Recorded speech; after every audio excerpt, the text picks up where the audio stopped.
Hello, everyone, and welcome to the Happiness Journey with Dr. Dan podcast, where every journey is worth living.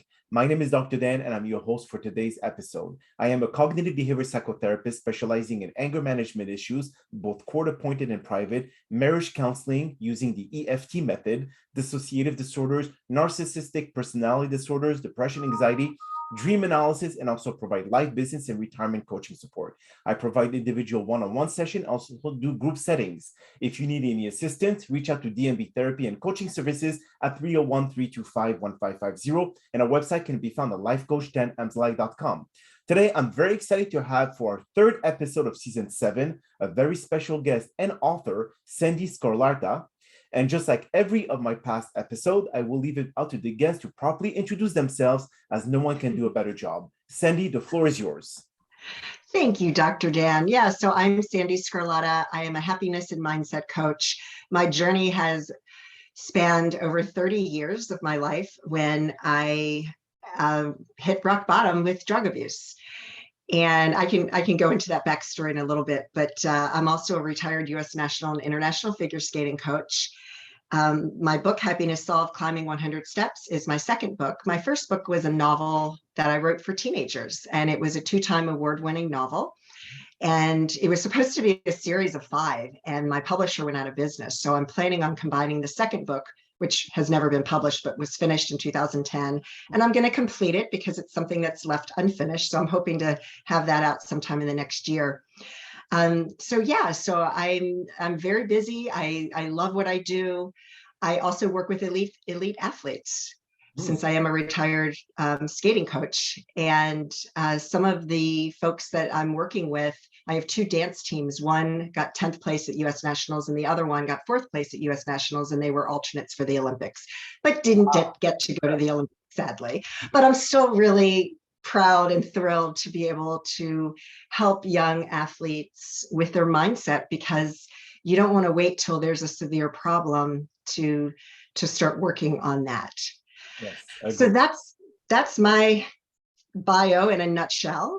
And so let's get into you said about drug addiction. So tell me more about what started it and how did you go through this journey and get out of drugs? Okay. So my book is part memoir, part self-improvement, and a part workbook. So the mini memoir in it is the Climbing 100 Steps. And that's kind of a metaphor, because when I was 12 years old, we lived outside of Annapolis, Maryland on the Severn River, and there was 100 steps that led from the river dock up to the house. And probably because I was an athlete, every time I climbed those steps, it was kind of like I could hear the Rocky music in the background, da da da, and I'd be climbing those steps, and it was just, I just loved it. It was always my happy place. And one day I was called home early. I'd been staying with a friend for the weekend when my parents were out of town. I was 12 years old, and I was brought home by boat because it was faster than a car ride. And me and my girlfriend were climbing the 100 steps, and we're laughing and having a good time. And we get to the top of the stairs, and my father greeted us at the door and told me that my older brother, who was 19 years old and serving in the U.S. Army in Germany, was tragically died. Oh. And so my whole life just came crumbling down. My mom, she was always there, but she went into a very deep depression. It wasn't until my son was born that I kind of had a little bit of an inkling of what that must have been like for her. And, it's not something that I've ever held against her by any means, but it was still part of the pain that I experienced as a young adult. And so I never dealt with the grief of my brother. And as a matter of fact, I made up a couple of stories about it. On the day of the funeral, we were raised Catholic, and we had to walk up to the casket and pay our last respects. And I obeyed my mother and went up there, and she looked at my brother and she said, "He doesn't look real. He looks like a mannequin." So I made up this story as a 12-year-old little girl. I had actually just turned 13, and he died 2 weeks before my 13th birthday. So I made up a story that he wasn't really dead. And like sometimes it was like he was in the witness protection program, or he was a spy. And if he made contact with us, our lives would be in danger. So it was the only thing that made sense to me, because I couldn't deal with the reality that he was gone. You still there? Made up was because I was so happy that something horrible would happen. It sounds crazy, but as a little girl, that's kind of where my mind went. So in my early 20s, I was working in Washington, D.C. I had my own apartment. Life was going really well. I was a real go-getter. I never went to college right out of high school because I made it into the ice capades, and that was all I ever considered doing, was traveling with an ice show. And 2 weeks after I graduated from high school, they told me that I would be put on a waiting list.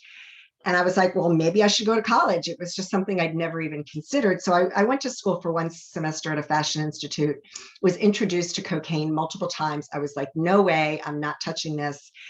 So I ended up dropping out of that school. It wasn't what I wanted. Moved into DC in my own apartment. I was 19 years old, real go-getter, had a great job, was making really good money as a legal secretary. And I was with some coworkers, and they pulled out some cocaine, and I had a weak moment, and I tried it, and the rest was downhill from there. And this was in the late 80s, early 90s. Not that that's an excuse, but that's kind of like everybody was doing it. And so, like anybody who continues to use drugs on a regular basis, you eventually hit rock bottom, and I was no different.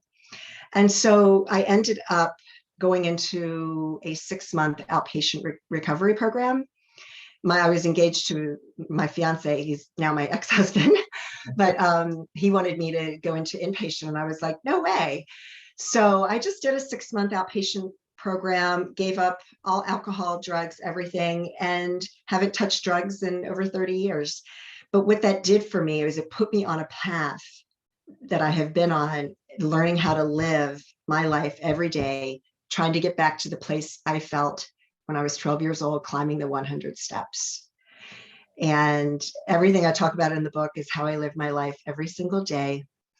And it taught me so many things about how needing to trust that everything is going to work out, because it always does. Witnessing a miracle for the first time in front of me, because I didn't really trust God's will for me, that kind of thing, or whatever your higher power is. I choose to call mine God. So, I didn't trust that. And the day that I saw a miracle unfold in front of me was just like mind-boggling. And I realized that there's little miracles happening around us all the time. And if we open our eyes to seeing them, you really are able to trust that things are going to work out, because they always do. So it wasn't that hard to stop using drugs, because I didn't want to lose the relationship with my fiance at the time. And at first, I have to admit, I was doing it for him and our relationship. I wasn't doing it for me, because I didn't understand what self-love meant at that time. It took many years of therapy to really grasp that, loving yourself and everything that goes into self-love. Understood. And so, yeah. So that's kind of that's how I got to where I am today. And back to the book. So I started working on this book in 2014. I actually went back to college. I finished my bachelor's degree. It just became a personal accomplishment that I wanted to achieve. And I also, for professional reasons, I wanted to have that degree under my belt. So it started out as a project for a business class. And I wrote the first chapter and put it aside. Life got busy. And I think it was when I was taking my son to college in August of 2019, and he was away. And, I don't know if you have children, but anybody who has children, that they take up a lot of space in your head, because you're always on. Mm-hmm. And so it was like, once I dropped him off at college, it was as if the floodgates just opened up, and I was just working on this book nonstop, and it just became something that I felt like I had to get out. I was so disgusted with humanity back in late 2019. And I even write in my book that we have to change as a society, because if we keep having all of this anger, it's going to spread. Yes. Like a virus, like we've never seen before. And it's almost kind of weird, because I finished the book in January 2020, before the pandemic hit, before we knew about it. And it was like, whoa, yeah. So I just felt like I had to get my message out there, because we can do better as a society. There's so many miserable, horrible people in the world that are just out to get one another. And we have to change. We have to change that as a society, because it's not sustainable the way things are, and the way that people are attacking other people and spreading lies and false facts and false media, just everything all combined. We can't sustain as a society if things keep going like this. It's just going to keep getting worse. So how, I mean, you're mentioning about miracles that you've seen that was mind-boggling. What miracle have you experienced that changed your mindset and that made you appreciate the day by day to be able to bring you to where you are today, Sandee? So it was one day, I was driving home.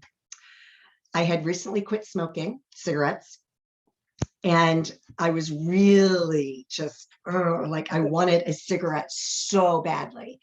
I stopped at a red light. I looked to, I can't remember which side, but doesn't matter. Look to my left, and I saw this beautiful young woman in a convertible. The top was down, the sun was shining off of her hair. It was a warm day and all of that. I looked to my right, and there was this beat up car with this old woman, all wrinkled face, and she's sitting there holding a cigarette with her hand shaking. And she took a hit off of that cigarette, and I'm looking at that, and I was just like, oh my gosh. As if on cue, on my radio, a Tom Petty song started to play. Okay. The song was, well, I won't back down. No, I won't back down. You can stand me up at the gates of hell, but I won't back down. I'm going to stand my ground, da, da, da, da. And it was just like tears just started rolling, because I was like, oh my gosh, this was the universe, God, whoever you want to say it. That was their way of supporting me. Like, just trust, you can do this. And from that point on, I started noticing little things like that. There are no coincidences in life. I mean, I believe that there are no coincidences. Everything happens for a reason. And that just opened my eyes up, like, wow, Wow. And that's a big wow for sure. Yeah, it was pretty cool. So when you said that in your book, if we go back to what you wrote about society has to change. So the thing is that obviously we have to start changing from within before changing from without. But if their mindset are so toxic, so, like polluted with negative thoughts, how can you go and suggest ways for people to start looking at themselves and realize that they're filled with evil, in which some of them are? So it's kind of like you set yourself a goal to be able to change society, but society doesn't want to change. Society stick the way they are, and they find it more and more, they see people to compete with, and more they're going to start putting stick in their wheels. And that is kind of like a repeated behavior that doesn't seem to stop. So what do you suggest for society to change? Well, you're right. It has to happen one person at a time. And, for me, I just keep putting out messages and messages, and, hopefully one person at a time, people will look at what I'm saying or hear what I'm saying or what I'm putting out on social media and realize that, change is within them, and there is a better way to live. And it really comes down to shifting your perspective, as you know. Yes. When you're walking around with blinders on like this, that's all you're going to see. You've got that tunnel vision. You're not going to see all the other possibilities out there. Right. For me, one of my superpowers is I am always able to see everything from multiple perspectives. And it's kind of a problem at times, because I'm like, oh yeah, especially when it's coming to, voting for president or whatever. I'm like, oh, that sounds really good. Oh, but I like that too. I like that, and I'm able to, like hear both things. And I'm like, yeah. So a lot of time, I have conversations with people, and people reach out to me on Facebook. And when people reach out to me and they direct message me and they're having an issue, I've had a conversation with one individual. It's been going on for 2 weeks now. And I spend like 30, 45 seconds a day, and I'll answer his question. And I'm more than happy to do that. But you know what? One person at a time. And he's starting to shift his perspective. And he was like, I never even realized that that I could see things in a different way. Oh, okay. But what they experience? It's education. Yes, I agree. But what was their, in terms of them to perceive things differently or changing their mindset? Were they like looking at life negatively, and this is the reason they wanted to be able to see things more positive? I mean, a lot of things. Well, it was a relationship situation. Okay. He was having an issue with a relationship that he's in, and I just, I don't want to give any Of details, course not. but it was just, I was able to just mention a few things, ask a couple of questions, and I think from a woman's perspective, I was able to give a different perspective that he wasn't even realizing. I see. Okay. And it just helped him to make that shift. So, it's one person at a time, and there's so many of us like you and me that are out there, and we're flooding the airways with this message. And eventually people are going to hopefully open their eyes up. So okay, that's one, this is the $1,000,000 question there, Sandee. A lot of people do not know how to define what happiness means to them. Okay. And of course, there's no one universal answer, because happiness can depending on the situation that you're in. If someone is ill or someone's going through cancer treatment, their happiness is to heal from cancer. While others, oh no, I want to be as rich as Jeff Bezos. I want to be able to have with the white picket fence. I'd like to be able to have this. And it's a lot of materialistic stuff. So in your book, you do mention in the title, it says the word happiness. What are the steps to be able to achieve happiness for you, that is, based on your interpretation? So for me, it comes down to multiple things. Recognizing in every situation, is there someone I need to forgive, or do I need to forgive myself? Forgiveness is huge.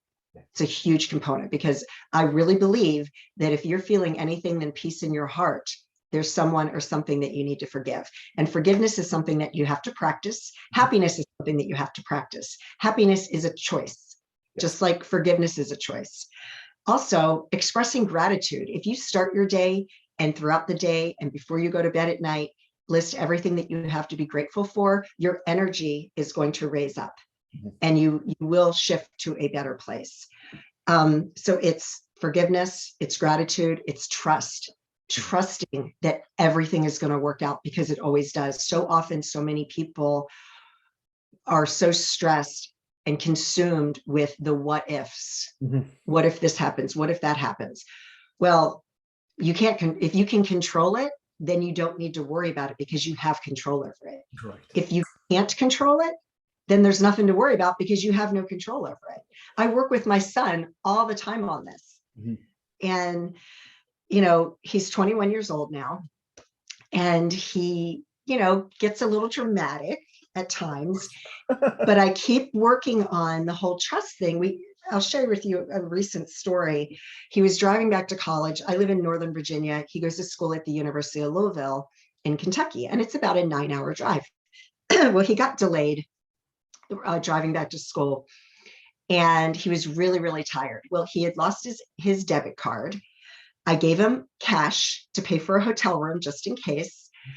Well, he was in the middle of West Virginia, not very developed area. They didn't accept Apple Pay, so he had to use his cash to pay for gas. So he walks into a Best Western and said, "Excuse me, can I get a room, and can you talk to my mom on the phone and she'll give you a credit card?" And they're like, "Absolutely not." Well, he calls me just in a tizzy. He's like, "I can't drive anymore. I have to." And I'm like, "Let's calm down." We did some deep breathing exercises. I'm like, "You just have to trust that everything's going to work out." So I said, "Keep me on the phone." He went to the next place. It was in Hampton Inn or something. And I said, "When you walk up to the woman, you say to her, 'I'm driving back to college. I'm really exhausted. I need a hotel room. I lost my debit card. I have my mom on the phone. Can she give you a credit card?'" He said that to her, and he was calm, right? He wasn't irritated or anything like that. He was nice and calm. And she just said, "Of course we can do that." I got on the phone with her, gave her the credit card. He spent the night. And here's the thing. Hotels aren't allowed to do that.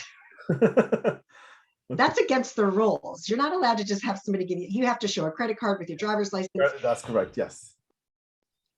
But I just believe, because he was just in a calmer state, he approached it very kindly. We were lucky to get a good person who had a big heart that said, "Yes, I'm going to help you." And he just said, "Ma'am, you've saved my life. Thank you." And it was just like, "Thank you so much." I gave them a rave review on Yelp. I'm like, "Oh, you saved my son's life. Thank you." but and then we had a conversation afterwards, and I said, are you seeing how when you just trust and you stop resisting, when we're resisting, you're bringing that resistance back into your life tenfold. If you allow things to flow, things will come back to you tenfold in that flowing state. And he was like, yeah, so I've noticed since that happened, he doesn't call me too often with some, dramatic thing. Yes. ah.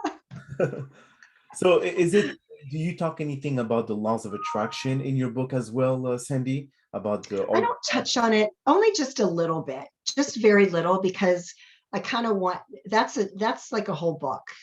Yes. And I wanted this to be short and sweet. I wanted it to be something that people could pick up and read in 3 hours. Okay. I've read hundreds and hundreds and hundreds of self-help books. And if they're more than 300 pages, I don't finish them. It's too much. I think that things need to be condensed. We don't have the attention span. So I was like, that's my next book, is because I can talk about the law of attraction. I actually started teaching courses back in 2001, 2002, 2003, and I didn't even know it was called the law of attraction. Oh. I had never heard of the law of attraction. It just made sense to me. And it was the way that I lived my life. And then The Secret came out, and I was like, what's this? The law of attraction. And I started researching. I was like, oh my gosh, I've been talking about this for years, and I had no idea it was even a thing. Yes, it is. Yeah, but the thing is that in the book of Secret, Rhonda Byrne, the author, didn't really focus too much on what's going on in between the thoughts becoming things. So she expect like people to say, okay, I'm going to think about something like a Lamborghini being in my garage. I'm going to go down, and ups, the Lamborghini is not there, so it must be erroneous laws. So, but then don't put the action and belief behind it, which actually you were talking about it just a few minutes ago, then it will not happen. So again, people have this misconception about what success means and what it takes to be able to achieve that success level. Sometimes it takes a decade. I mean, look, for example, at the Colonel Sanders from Kentucky Fried Chicken. He reached his billion when he was 65 years old. Before he was like an insurance agent. He lost his job, and he bounced from one job to the other, not knowing exactly what he wanted to do until he started cooking. And then that's it. The magic begins. So again, they just don't know, or maybe they're looking too much for instant gratification, Sandee. And this is, again, our society. As you mentioned, we have to change society. So how can we tell someone, you're going to work for 10, 15, 20 years, you're going to make nothing, but in 20 years, you'll be as rich as Richard Branson or Zuckerberg or, whoever else. Well, as I forget who said this, it was somebody from The Secret. In the word attraction is the word action. Correct. And I think The Secret was just misconceived or perceived by people because it was really just an introduction to the law of attraction.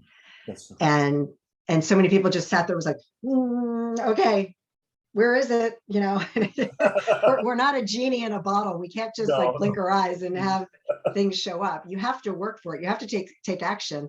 There was a great podcast I listened to with Dr. Joe.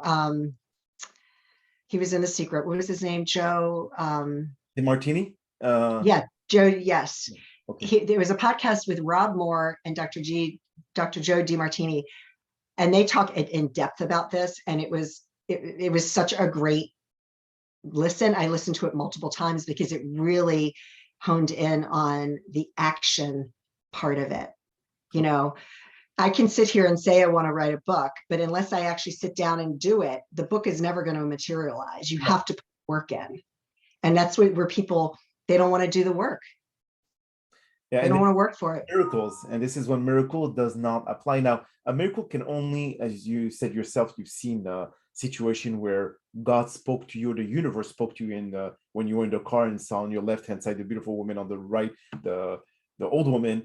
At the same time, if they don't plant seeds, they don't work in the ground to make sure that the plant is being fed with water, with sunshine, etc., things are not going to happen. So they Right. need to really put the action and also the belief, because how can you put action if you don't believe in yourself? Right. So That's that right. has always negative repercussion if you don't apply that. Yeah, and going back to self-love, if you're not believing in yourself, there's some work you may need to do in that area as well. If you're not believing in yourself, and we all go through that. I mean, yeah, I'm a happiness coach, but I have my moments too. There's many times when I had a television interview yesterday morning. It was live, and I literally sat here and was like, what am I doing? Why am I doing this? Who am I to go on live TV? Is this the imposter syndrome that you got? Right. Of course, we all get it. I mean, there's times and I'm like, okay, stop. I mean, we're not perfect. We all, our mind goes there. And it's not about, I'm not happy all the time. And I always want to stress that. I have my moments. I get angry. I get super irritated with my husband and my son all the time. And it's okay, because that's normal. If I wasn't getting irritated with other people, there'd be something wrong with me, because these are emotions. And the thing about finding your happiness and choosing happiness is it's a duality thing. I can be happy and still have periods where I'm irritated and upset with people. It's okay. You have to feel those range of emotions, because if you don't, you're going to end up in rehab like I did. Right? And if you You got to deal with it. yeah, if you internalize all your negative emotion, you're eventually going to explode, and you're going to Yeah. like postal on people. So that's Right. Exactly. something that you want to do. So what would be the best piece of advice, Sandee, that you would tell to all of our listeners? Because they're all seeking some sense of happiness from within. They just don't know how to reach it, what they should look for. And sometimes happiness is such a broad subject, a broad topic. It is. It's very hard to be able to compartmentalize every of your feelings or choices in life that will bring you to getting to being happy. So what would be your best recommendation to the listeners on where they should start, at least, and be consistent primarily? Yes. I would say the most important thing in order to find your happiness is forgiveness. And in my novel, there was a slogan in there: forgive for peace. So remember that, forgive for peace. Because let me just stress here real quickly, forgiveness is not about letting the other person off the hook. Okay, you're not condoning what they did. You're freeing yourself of the misery that they've caused you. It's all about you. It has nothing to do with the other person, because so often people are like, I refuse to forgive that person, because they feel like if they forgive them, they're letting them off the hook. Forgiveness isn't about them. It's about you. And so that's the place to start, because if you're feeling bitterness at all in any way, you will have a very hard time having any periods of time of being happy, because every time that person or multiple people pops into your head, you're going to get irritated. And you want to set yourself free of that. So I would say that would be the place to start. Start listing out, who do you need to forgive, and just start working on it every day, every minute of every day, every hour, whatever you need to do, but make it consistent and write it out. I need to forgive this person for stealing my boyfriend, and you work on that and you repeat it. I forgive them, and you work on it over and over and over, so that eventually it will dissipate. It may come up again in a year, and then you work on it again, because it's a practice. It's not something that will happen overnight. You don't just say you're going to forgive somebody and snap your fingers and the feeling's gone. It's a place to start. Forgive for peace. Do you think that when you have to forgive, you also have to cut ties? Not necessarily. But then forgive but never forget. But if you never forget, it's hard to be able to not hold grudge. I didn't say forgive and forget. Okay. It's forgiveness. And I think it is possible. Here's the thing. I'm going to tread lightly around this subject. There is a couple of situations with my stepfather. Okay. In which he violated me. And he passed away. There was definitely, he crossed the line with disciplining me. And it was something that I carried around for a very long time. He was given 3 months to live when I was pregnant with my son back in the year 2000. And it took a lot, but I forgave him, and I looked at him and I said, I forgive you. And I didn't bring anything up. I just said, I want you to know that I forgive you, because if you only have a couple months to live, I want you to know that I have forgiven you. He ended up living 16 more years. He died in 2016, and he didn't die of cancer. He had cancer 4 times. He beat it. He died from probably repercussions from chemotherapy. We had the most incredible relationship the last 16 years. And here's the thing. What I looked at with him is I thought to myself, what must have happened to him when he was a child for him to be able to do this to me? That's a good point. Yes. And I was able to find compassion for him. You know, my biological father died when I was 18 months old, and he raised me since I was 3. So he was my father for 47 years of my life.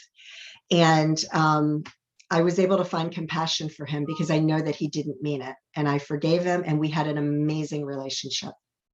My ex-husband was pretty mean to me. And you know what? He and I are like brother and sister right now. I have forgiven him. I talk to him all the time. We tell each other, like, love you. You know, we're not in love with each other, but we love each other. We have a son together. We have an amazing relationship. I have forgiven him. And so it is possible. It is possible. And again, it's shifting that perspective. I want to have a good relationship with my ex-husband because we have a son together, and I only have 1 child. You know, he was my miracle baby. So it's important. And it is possible. It is possible. You can forgive the unforgiven. Do you think your positive word to your father-in-law or to your stepfather made him change also, or probably elongated his life because he felt that he was not holding that not grudge, I would say, but that the guilt. That guilt, yes. Yeah. So he was able to free himself from that. Possibly. I think he also just kind of lightened up. I think by having cancer and given that 3 months to live, he used to let things really get to him. And he reached a point, he was like, every day 6 feet above ground is a good day for me. And he really just shifted his perspective, and he lived 16 years. Now, he also was pre-diabetic and had to give up sugar. And I think that there has been some studies where cancer needs sugar to survive. And that could have been we don't know, but he beat cancer 4 times. Wow. But he had the most positive, he was such an amazing man. You know, yeah, he wasn't perfect. He was very flawed like everyone else, and he made some mistakes, and I forgave him. Wow. That's definitely something that to be proud of. And you know what? Maybe you've been a part of his recovery. Just so that in itself probably made you feel extremely happy. That in itself. So on that note, that is all the time that we have for today's podcast.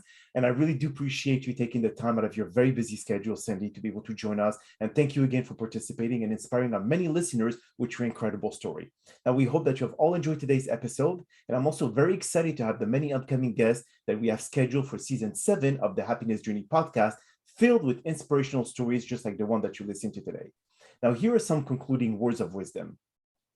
Oprah Winfrey once said, "You know you are on the road to success if you would do your job with passion and not be paid for it. Once you have mastered a skill, nothing else really matters. You will always figure out a way to reach success after you have gone through lots of failure, and these failures didn't deter you from reaching your goals.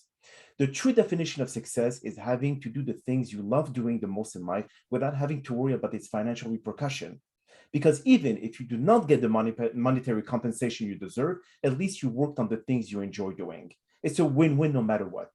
And the way that you look at it, money shouldn't be the primary conductor to happiness, as it is just a means to an end that serves its purpose." My name is Dr. Dan Amzallag, and you may all keep pursuing your amazing journey in life.